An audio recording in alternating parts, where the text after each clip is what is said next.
In an era where the principles of free expression and democratic integrity are under constant scrutiny, Marco Rubio's recent actions as Secretary of State have raised significant eyebrows among political analysts and human rights advocates alike.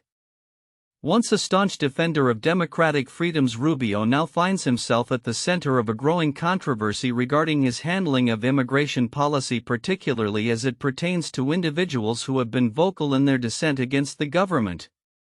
Critics argue that his recent moves contradict the very values he championed during his tenure as a U.S. Senator. Rubio's evolution from a vocal critic of authoritarian regimes to a key figure in enforcing stringent immigration measures has not gone unnoticed. His past advocacy for freedom of expression in countries like Cuba and Venezuela starkly contrasts with the current actions of his administration, which have reportedly targeted individuals based on their political beliefs and expressions. Just last week, Rubio defended controversial deportation efforts that raised alarms among civil rights groups. For instance, the attempt to deport Mahmoud Khalil, a green card holder and pro-Palestinian activist, has led to accusations that the government is leveraging immigration laws to silence dissenting voices. "This is not about free speech," Rubio stated in response to backlash over Khalil's case. "This is about people that don't have a right to be in the United States to begin with." Such assertions have prompted experts to challenge the integrity of his stance, with some labeling it as rank hypocrisy. Daniel Dresner, a political analyst, noted that Rubio's pivot from advocating for democratic freedoms to overseeing measures that appear to curtail them is a striking departure from his earlier convictions.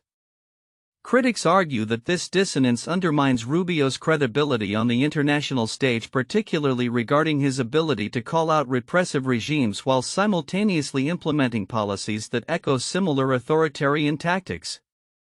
"It's a 180-degree turn from what he stood for in his political career," Dresner commented, highlighting the implications of Rubio's current role on his previous criticisms of countries like Cuba. The juxtaposition of his past and present actions raises questions about the consistency of his political philosophy and the motivations behind his current policies. The implications of Rubio's actions extend beyond individual cases. They signal a broader trend that could stifle the very freedoms he once sought to protect. Laritza Diversent, founder of the human rights organization Cabalex, expressed concern that the deportations of activists and academics represent a regression in both human rights and democratic principles in the U.S. "This sends a clear message. Be careful what you say on social media or you can be next," she remarked, emphasizing the chilling effect such policies can have on free speech. As criticism mounts, some members of the public who once supported Rubio have begun to reassess their views. For instance, Juan Carlos Evita, a young voter who supported Trump in the past, has expressed disillusionment with the current administration's stance on immigration and free speech. This shift in sentiment reflects a growing unease among constituents regarding the implications of policies that prioritize enforcement over expression. Despite the backlash, there are those who stand by Rubio, arguing that his actions are justified in the interest of national security. John Suarez, executive director of the Center for a Free Cuba, contended that Rubio's current stance does not contradict his historical advocacy against repression. He asserted that Rubio is targeting individuals who engage in unlawful activities, thereby framing the issue as a necessity rather than a contradiction. However, the historical context of Cuba's authoritarian past looms large over this discourse. Scholars like Lillian Guerra warn of the dangers posed by the normalization of repression, drawing parallels between current U.S. policies and the tactics employed by dictatorships to suppress dissent. Marco Rubio should be very aware of the history of the rise of authoritarianism in Cuba, Guerra noted, stressing the lessons that should be learned from such a tumultuous past. As the political landscape continues to evolve, the future of Rubio's diplomatic approach and its alignment with democratic ideals remains uncertain. The intersection of immigration policy, free speech, and human rights will undoubtedly be a focal point for ongoing discussions, as both supporters and critics alike await to see whether Rubio can reconcile his past with the realities of his present role. The decisions made in this context will not only shape his legacy but also the broader narrative of American values in the face of increasing global challenges to democratic governance. In a significant announcement that underscores the U.S. government's commitment to advancing its military capabilities, former President Donald Trump and Defense Secretary Pete Hegseth revealed details regarding the Air Force's next-generation fighter platform on March 21, 2025. This initiative is poised to reshape the landscape of aerial combat, reflecting a broader strategy that prioritizes innovation and modernization in defense technology. The unveiling comes at a time when the Pentagon is actively seeking to enhance its operational readiness amidst evolving global threats. The new fighter jet, characterized as a sixth-generation platform, is expected to integrate advanced technologies like artificial intelligence, stealth capabilities, and enhanced connectivity to maintain air superiority. During the announcement, Hegseth emphasized the necessity of adapting to the changing dynamics of warfare, stating, "To ensure our military remains unmatched, we must embrace cutting-edge technologies and smarter production methods." In conjunction with the announcement of the fighter jet program, Hegseth also revealed his directive to eliminate over $580 million in wasteful spending within the Department of Defense. This decision, articulated in a memo issued the same day, is part of ongoing efforts to streamline operations and ensure that resources are allocated efficiently. One notable program facing termination is a software development initiative aimed at modernizing the Defense Civilian Human Resources Management System, which has been criticized for being significantly over budget and behind schedule. Hegseth remarked the savings achieved through the elimination of wasteful spending will help ensure that warfighters have what they need. The move to cut excess spending is not only a fiscal strategy but also a moral imperative, according to Hegseth, who stated, "Our warfighters are working hard and we need to work hard on their behalf." By reallocating funds from outdated programs, the department aims to bolster support for personnel and enhance the overall effectiveness of military operations. In a related development, Hegseth met with tech entrepreneur Elon Musk at the Pentagon to discuss innovation, efficiencies, and smarter production. This meeting, which took place the same day as the fighter jet announcement, signals a growing collaboration between the defense sector and private industry. Musk's involvement in government contracts spanning SpaceX and Starlink positions him as a pivotal figure in the modernization of military technology. Hegseth, addressing speculation about the meeting's purpose, clarified that it centered on productivity and efficiency rather than military strategy. As the Pentagon forges ahead with its ambitious plans, the implications of these developments are far-reaching. The integration of advanced technologies in next-generation fighters, combined with a focus on fiscal responsibility, positions the U.S. military to better respond to contemporary challenges. The collaboration with innovators like Musk may also usher in a new era of defense technology where private sector ingenuity plays a critical role in enhancing national security. Looking forward, the military's trajectory will depend on its ability to adapt to technological advancements and geopolitical shifts. The forthcoming announcements regarding the next-generation fighter platform will likely be closely monitored by allies and adversaries alike as the U.S. seeks to reaffirm its position as a leader in global defense capabilities. With a renewed focus on both innovation and efficiency, the Pentagon is poised to navigate the complexities of modern warfare while ensuring its forces are well-equipped for the challenges that lie ahead. Robert F. Kennedy Jr., the Secretary of Health and Human Services, has ignited a contentious debate surrounding the role of cell phones in schools. In a recent interview on Fox and Friends, Kennedy praised the growing trend of cell phone bans in educational settings, intertwining evidence-based concerns with more controversial claims. This move is part of his broader Make America Healthy Again agenda, which has drawn both support and backlash as it seeks to address the health of children in the digital age. Kennedy underscored his argument by referencing established research linking excessive social media use to heightened rates of depression and poor academic performance among children and teenagers. He stated, "The states that are doing this have found that it is a much healthier environment when kids are not using cell phones in schools.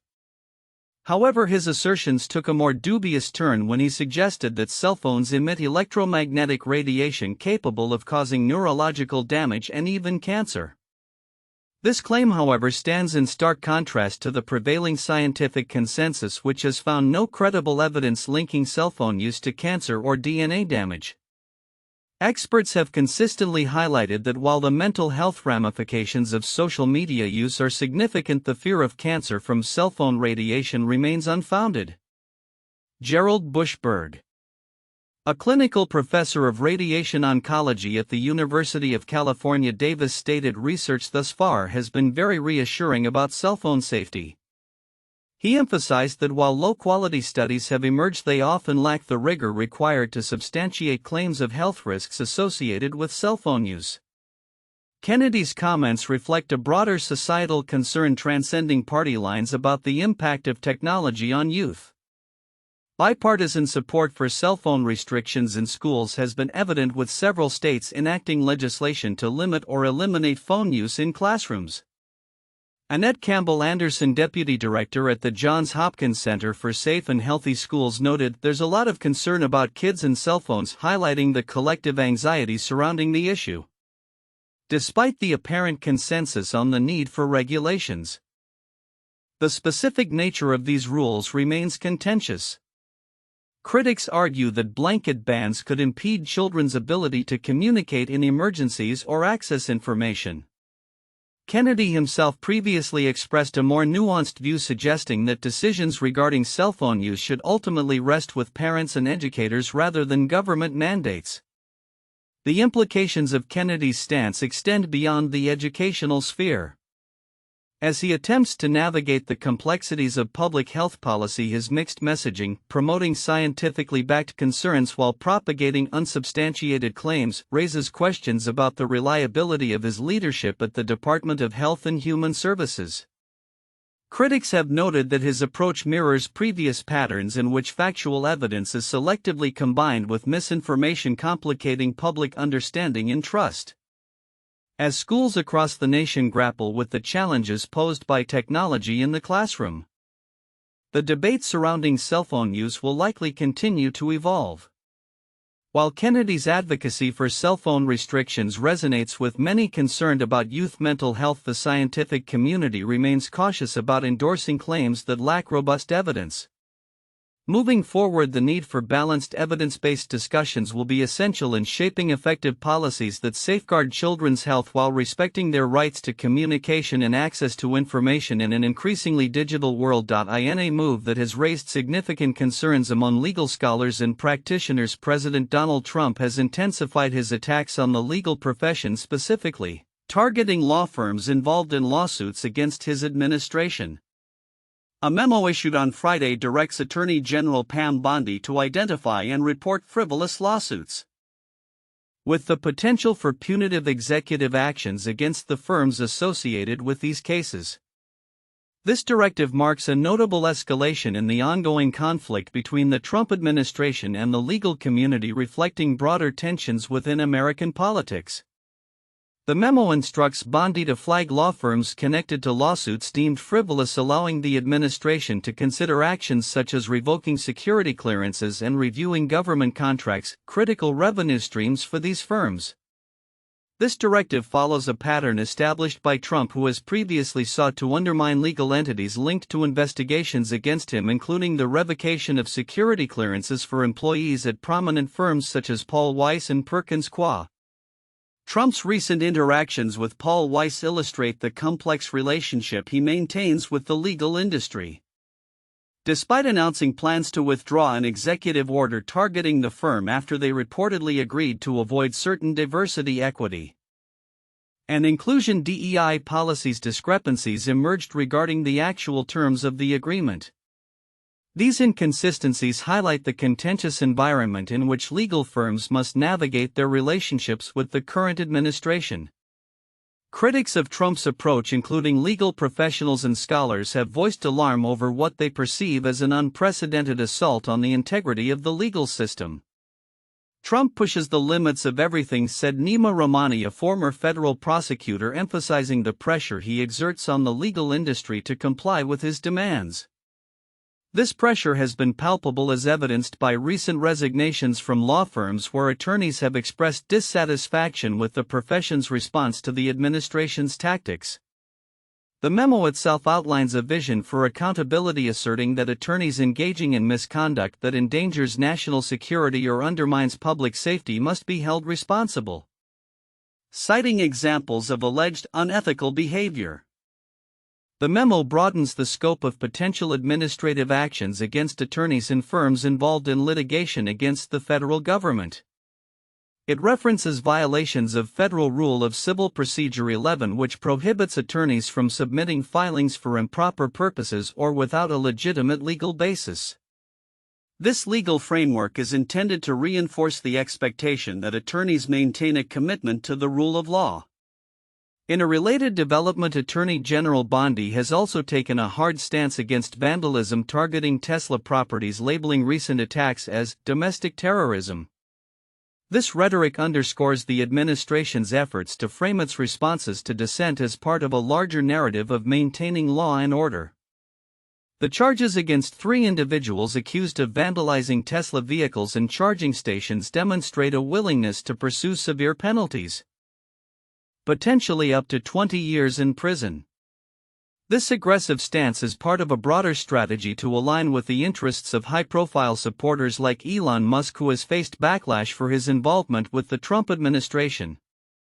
As the Trump administration continues to navigate the intersection of law and politics, the implications of these actions on the legal profession remain to be seen. The administration's aggressive posture could lead to increased tensions between legal practitioners and the government, raising questions about the future of legal accountability and the independence of the judiciary.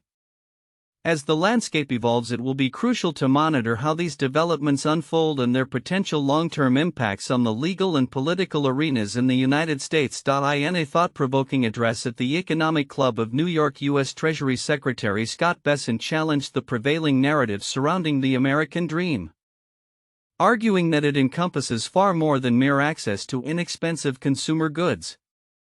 Bessent asserted that the essence of the American dream lies in achieving prosperity, upward mobility, and economic security rather than being limited to cheap baubles from China or flat screens. His remarks come amid escalating trade tensions and rising costs of living, particularly under President Donald Trump's administration, which has raised concerns about the potential impact of tariffs on American consumers. Bessent's perspective comes at a critical time when many Americans are struggling with the realities of high living expenses, including surging home prices and increasing debt burdens from car loans.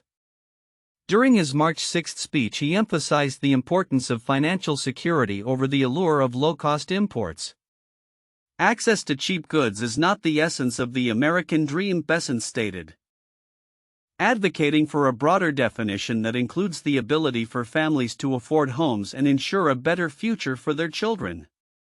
The housing market has become a focal point of concern, with many families facing challenges in achieving home ownership. Over the past decade, the S&P CoreLogic Case-Shiller U.S. National Home Price Index has nearly doubled, a trend acknowledged by Federal Reserve Chair Jerome Powell. Powell attributed these rising prices to supply constraints, stating, "The real issue with housing is that we have had and are on track to continue to have not enough housing." This scarcity, coupled with zoning challenges in desirable areas, has compounded the difficulties many Americans face in securing affordable housing. Bessent's comments were further explored during an interview on NBC's Meet the Press, where he was questioned about the Trump administration's stance on consumer prices. When asked directly if the administration was comfortable with consumers paying more for goods, Bessent clarified, "Not at all. What I'm saying is the American dream is not let them eat flat screens." His insistence on focusing on affordability beyond consumer electronics speaks to a growing sentiment that the American dream should be a holistic goal encompassing financial stability and real wage gains. The implications of Bessent's remarks extend beyond immediate consumer concerns. They reflect a broader dialogue about the economic landscape in America. As the administration grapples with trade policies and their ramifications, the need for sustainable solutions that prioritize economic security becomes increasingly urgent. With the potential for further tariffs looming, experts warn that American families could bear the brunt of these policies, making it even more critical for the government to address the underlying issues of affordability and access to essential resources. As the discourse surrounding the American dream evolves, Besant's call for a redefinition resonates with many who aspire for more than superficial wealth. The focus on real financial security may shape future policy decisions, particularly as the administration seeks to navigate the complexities of trade, housing, and consumer welfare. Looking ahead, the challenge will be to translate these ideals into actionable policies that foster genuine economic growth and opportunity for all Americans, ensuring that the dream of prosperity is not just a distant aspiration but an attainable reality. In a world where the voices of political leaders can significantly impact public discourse, a recent statement by Commerce Secretary Howard Lutnick has ignited a firestorm of criticism. During a podcast appearance, Lutnick suggested that individuals reliant on Social Security who complain about not receiving their payments are likely fraudsters. This remark not only reflects a disconnect from the realities faced by millions of Americans but has also drawn ire from local politicians and community leaders. Lutnick's comments emerged during an episode of the All In podcast where he was discussing the Department of Government Efficiency's DOGE initiatives under the Trump administration. Responding to a query from co-host Chamath Palihapitiya about protests linked to Tesla dealerships, Lutnick framed his argument by invoking a hypothetical scenario. He posited that if Social Security checks were delayed, a fraudster would be the one to complain, while his own 94-year-old mother-in-law would simply assume an error had occurred and wait for the situation to resolve itself. The easiest way to find the fraudster is to stop payments and listen, Lutnick stated, asserting that those who complain the loudest are often the ones trying to exploit the system. This perspective, however, disregards vital statistics. Data from the Social Security Administration indicates that over 7 million individuals aged 65 and older depend on Social Security for 90% of their income. For many, these payments are not just a supplement but a lifeline. The backlash to Lutnick's comments was swift and pointed. State House Representative Leon Stavronakis remarked on social media, "Out of touch much?" at Howard Lutnick, highlighting the disconnect between Lutnick's privileged position and the lived experiences of constituents.